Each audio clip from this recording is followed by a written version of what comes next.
I treat these talks like I treat life now, which is I have an idea what I'm going to talk about, but I really just turn up and see what happens. I'm not really attached to how it works. Now, I never used to actually live like that. I used to think that I had to control everything in life, that was my role as a human, was to control life. But then I soon realized that when I started to follow one of my passions, which was travel, I suddenly realized that it's kind of an illusion that we actually control anything. Well, in reality, I then realized that we are actually creating everything. So one of my passions over the last 7 to 8 years has been to show people how they are actually creating their reality. Now, this sounds quite a controversial subject when we hear certain stories, but I'm today going to take you on a journey to hopefully illustrate exactly that point. And what we've got used to is a blame culture. We've got used to blaming anyone or anything we possibly can in our world to make ourselves feel better about the world that we're creating. So, to start, I'd like you to speak to the person next to you and discover what you think is the biggest fear that the human has. So please, just spend 30 seconds, 40 seconds with the person next to you and just discuss what you think is the biggest fear that the human has. Okay. Does anyone want to offer what they think is the biggest fear? Death? Death? Anything else? Failure? Isolation. All right. These are the common answers. Over the last 7 years, I have been traveling the world, learning from, or immersing myself in different cultures and learning from anyone that I can who sees the world differently.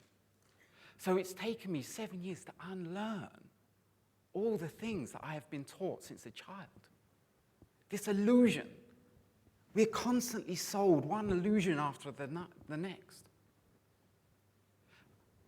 And it was about a year and a half ago that I actually realized the biggest fear of the human is the fear of being wrong. It's not death. We know that's coming. We know it's not a fear. Often the fear of death is the fear that you're not going to leave a legacy, that you haven't done what you want to do in this world, so you feel like you're going to leave early. It's not death. It's not success. It's not failure. It's the fear of being wrong. How many times have you heard yourself say, "I knew it"? You always do that. Every time. And when you add to that the fact that we are probably creating our world from about 95% from that place we called the subconscious. All of these patterns that we're running, we're constantly trying to prove ourselves right. So if I'm thinking that all white people are this, all black people are that, all Chinese people, all Muslims, all Christians, if I have these belief systems in my mind, then when I meet these type of people, who do you think I'm going to meet? I'm going to create situations so I actually meet the people that I think they are going to be, those stereotypes. And I'm going to say, "I knew it. I told you so. They're all the same. That person's always the same." The biggest fear of the human is the fear of being wrong. And when you understand, and I know I'm reiterating myself because it's a very important point, when you understand that 95% of your world is being created from that place you don't know, you then can start to see that that place we've called the subconscious is full of patterns that you've picked up as a child. These belief systems that you have as a child are then showing themselves in every single aspect of your life. Does that make sense?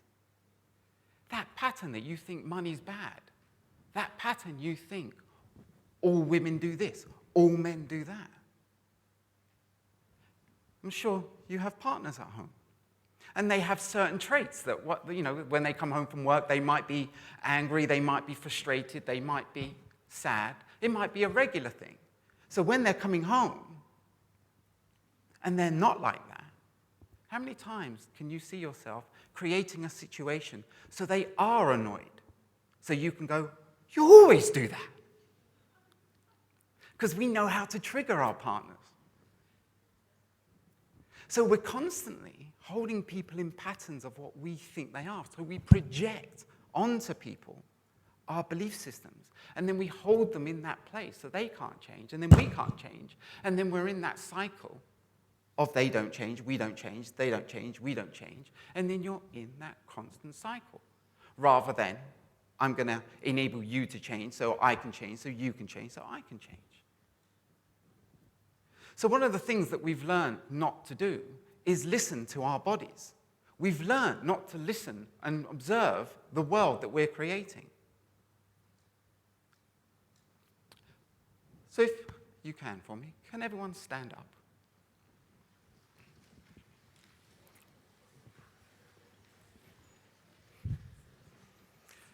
And can everyone close their eyes for me? Just close your eyes and be very aware of your body. Be very aware of your feet, your legs. Be aware of your stomach, your chest, your shoulders, your head. Just be aware that you're standing there. Now I want you to think of someone that makes you angry, that makes you annoyed, that makes you frustrated. Even a situation in your past or your present. Where is your body telling you it is holding on to that tension?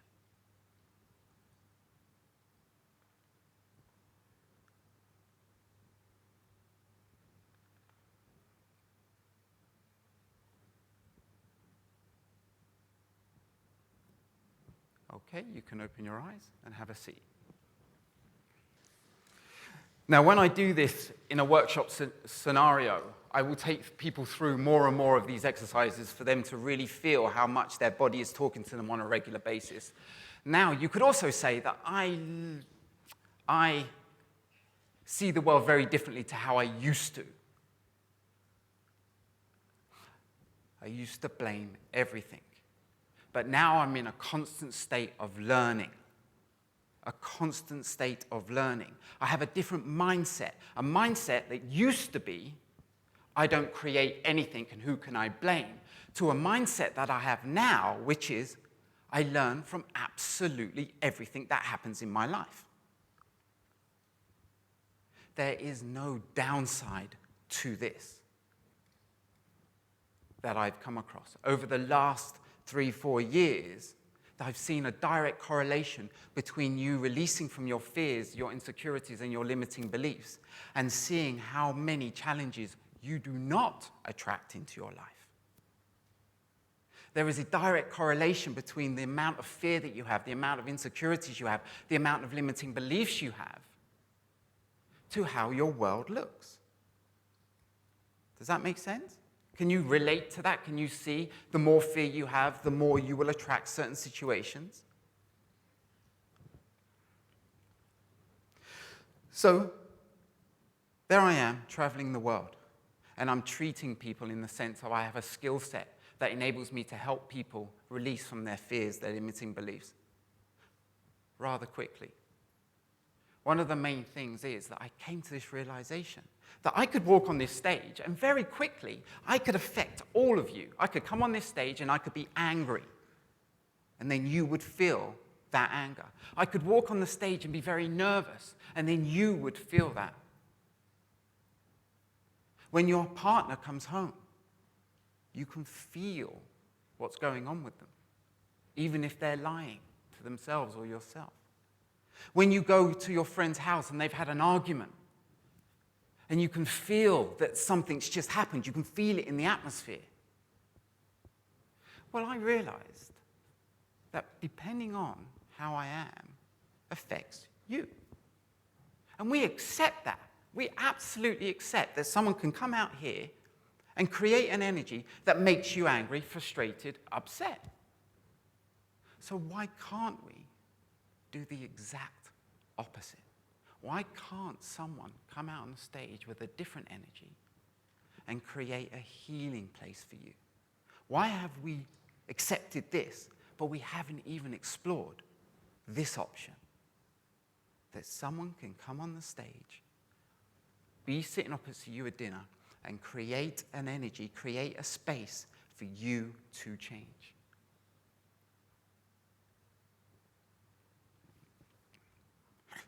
There's 3 words I do not use anymore: bad, negative, and wrong. These 3 words do not enter my vocabulary anymore when I'm talking about me and my experiences. It doesn't mean I don't know what's going on in the world. I am very aware of what's going on in the world. But I soon realized that when I labeled it bad, negative, and wrong, I got more of it. Isn't that interesting? I got more of the thing I didn't want. So when I started to stop calling it bad, negative, and wrong, what actually happened is I started to create situations that were very different to before. Because if you could imagine it, we've all got these people that we have called negative, that we see them all day talking about how much bad there is in the world and how negative it is and the evil that's in the world. And then you look at their life, and it's not full of joy. It's not full of happiness. It's the opposite. All bad things seem to be happening to them because they're almost creating that vortex where they're pulling in everything that their subconscious has latched onto that they've labeled good, bad, negative, and wrong. Does that make sense? Because we all know that, on some level we all know this. So what happens is, when I stopped using the words bad, negative, and wrong, I actually started to learn more and more, just in a different way. I started to see that everything's happening in a way for my higher growth. Now, this can be so challenging for people because you know what we normally do? We normally create such extreme situations before we learn. The human has got to a point where before we don't even learn it, we've got so desensitized to what's going on in our own bodies and what's going on in the world. We create such extreme situations before we decide to even begin to learn why we're creating these situations.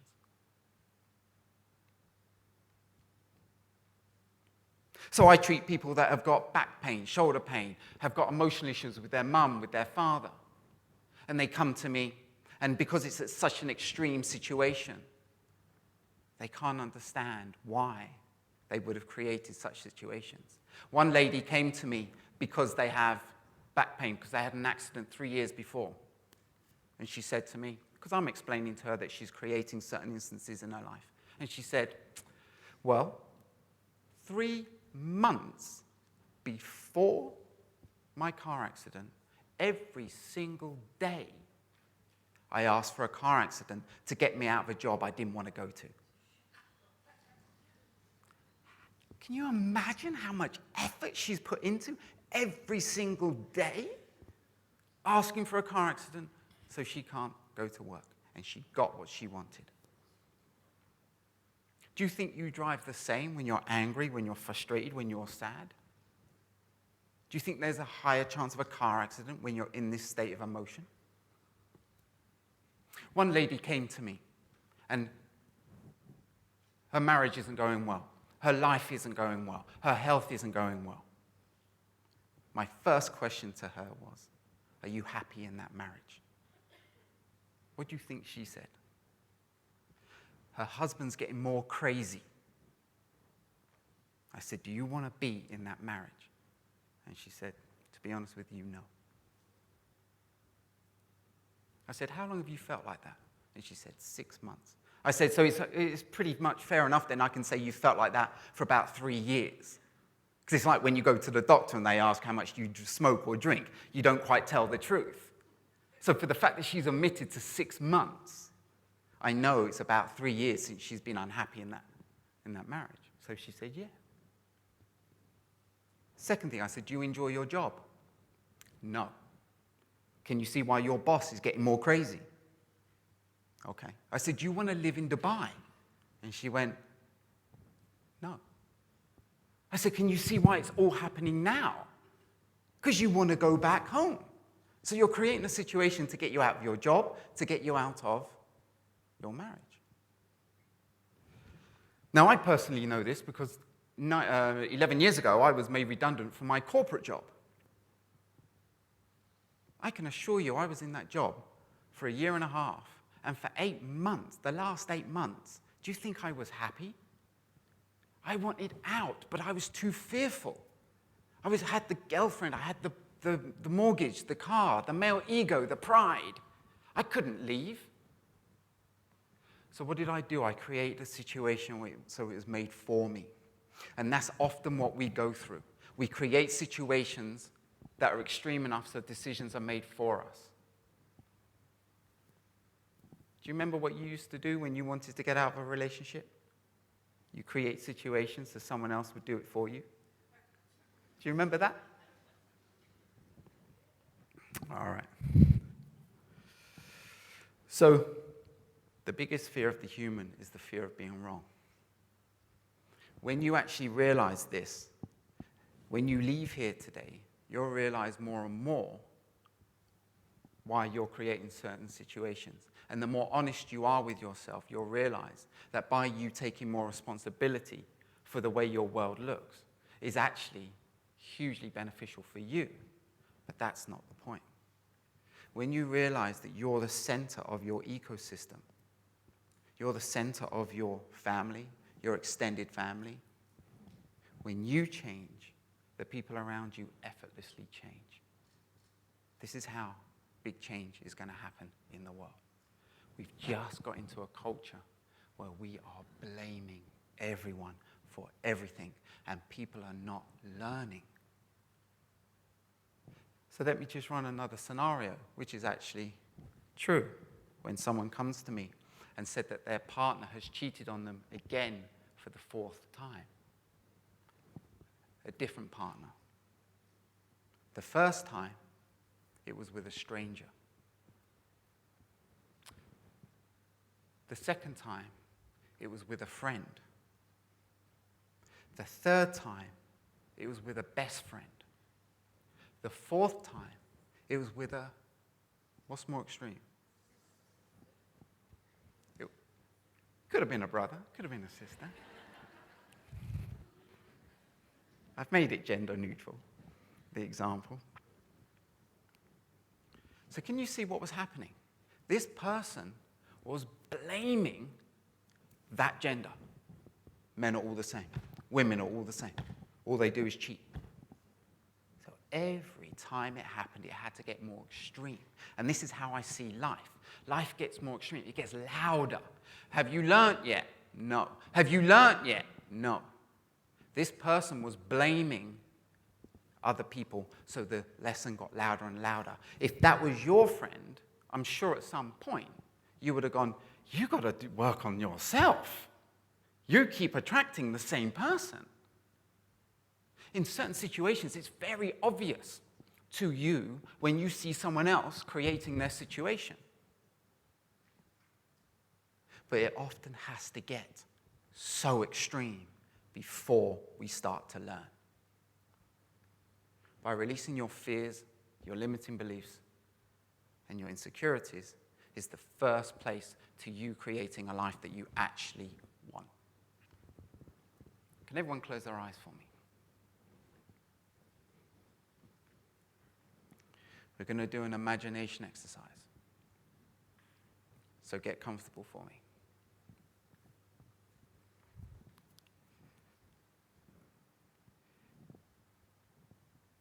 This exercise is to do with your imagination. That means when I guide you through this, the definition of imagination is that anything is possible. There are no limitations in your imagination. So I want you to imagine yourself in a forest, a made-up one or one that you've been in before, and walk around, fly around, move around. Feel it, smell it. Just walk around, fly around, move around.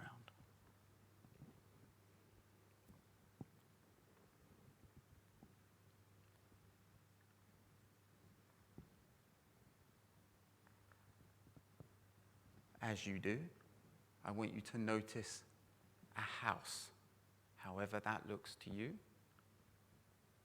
Make your way to that house and make your way inside.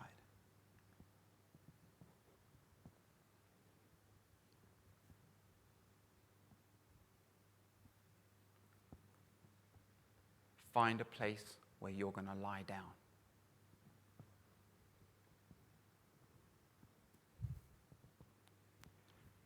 From that place, I want you to imagine yourself on a beach, one that you've been to before or one that's made up.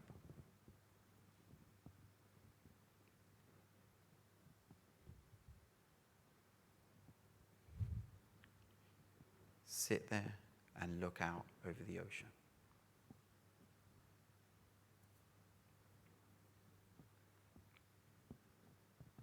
From that place, I want you to imagine how you would like your life to look.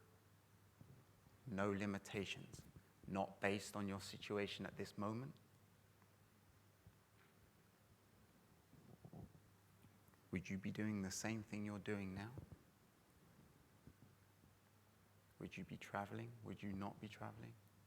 On your own or with your family or your friends? What is your ideal situation? And then come back. Find yourself back in the house where you were originally sitting.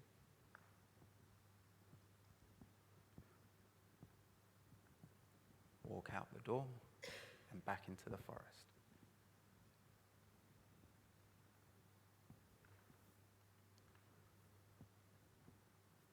And when you're ready, you can open your eyes.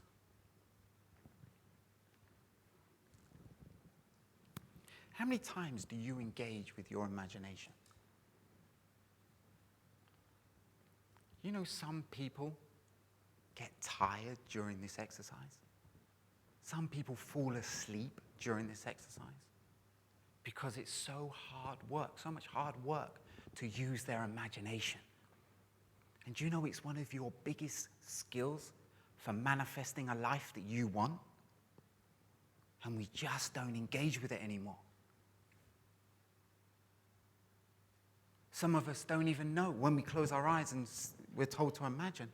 We can't. We can't see anything. All we have is all what's going on a daily basis. I was doing this with someone the other day, and they said to me, "What, so I can imagine anything?" I said, yeah, anything. It's your imagination. You can absolutely have anything in your imagination. No limitations. And they were living in a one-bedroom apartment in Dubai. And I said, "So what would you like?" And they went, "I'd like a 2-bedroom. You can have everything. And they went, "Oh, all right. I'd like a villa." So as it went on, obviously, I said, "Do you want to be in Dubai?" And they said, "No." That's how limited we are in our imagination. And then we look at our lives and go, why isn't it going to plan? A lot of people don't even know what they want. And what I've realized recently is that people that don't know what they want attract other people that don't know what they want.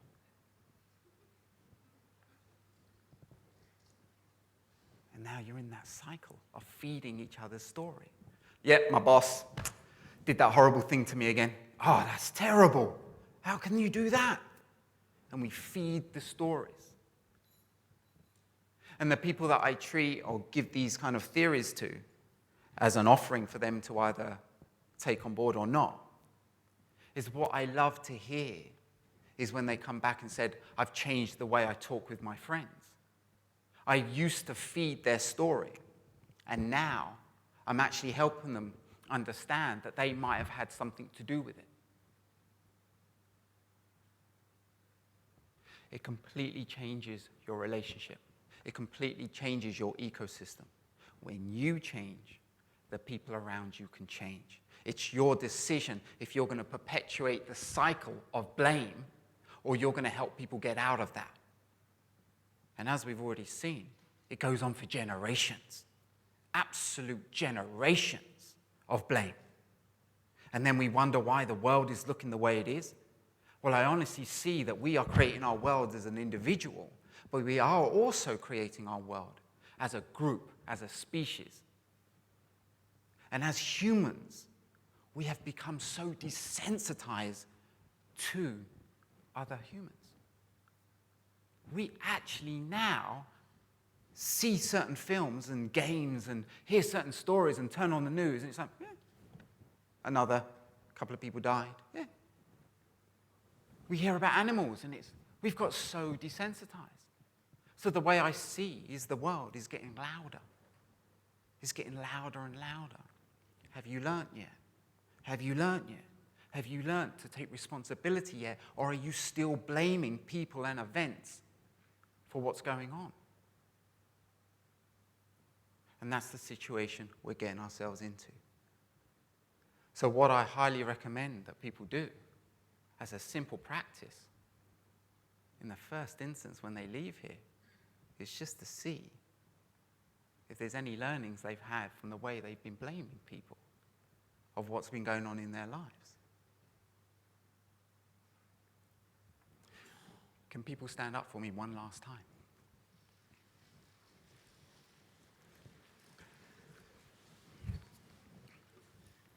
And everyone close their eyes for me.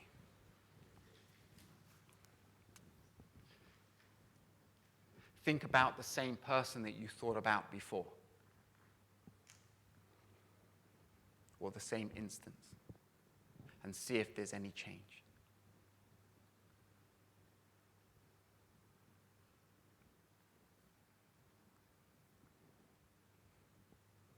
Is your body holding less tension, or is it the same?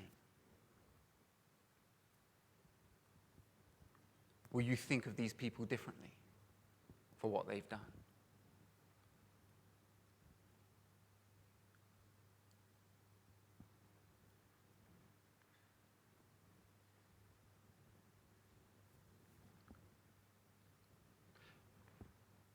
And if everyone can just open their eyes and have a seat.